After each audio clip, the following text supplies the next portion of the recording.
بسم اللہ الرحمن الرحیم۔ قربانی کے جانوروں کی عمر کتنی ہونی چاہیے؟ تو آج انشاءاللہ ہم اسی کے بارے میں جانیں گے۔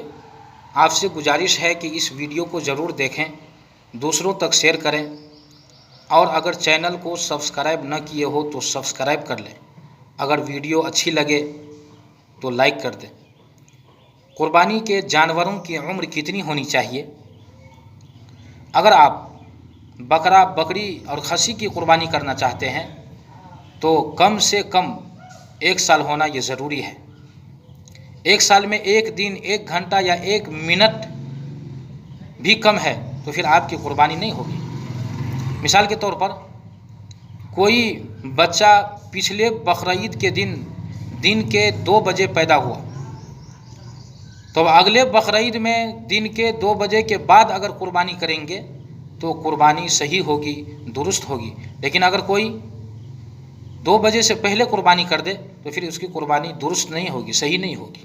تو 1 سال پورے ہونا یہ ضروری ہے۔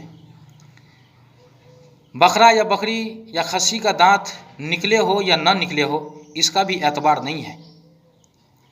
قربانی کی جو شرط ہے اس میں سے پورا 1 سال ہونا یہ ضروری ہے۔ دانت کا نکلنا یا نہ نکلنا یہ ضروری نہیں ہے۔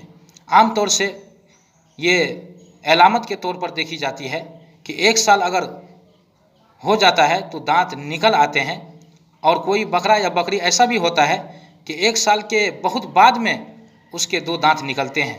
تو دانت کا معیار نہیں بنائیں گے، اعتبار نہیں ہوگا، بلکہ 1 سال پورا ہونا یہ ضروری ہوگا۔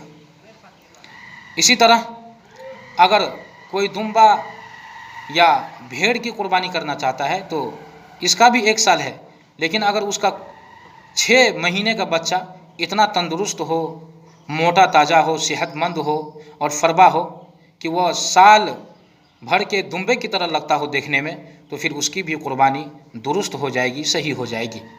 اسی طرح اگر آپ گائے بھینس کی قربانی کرنا چاہتے ہیں تو ان کی عمر 2 سال ہونا یہ ضروری ہے۔ اسی طرح اگر آپ اونٹ کی قربانی کرنا چاہتے ہیں تو ان کی عمر کم سے کم 5 سال ہونا یہ ضروری ہے۔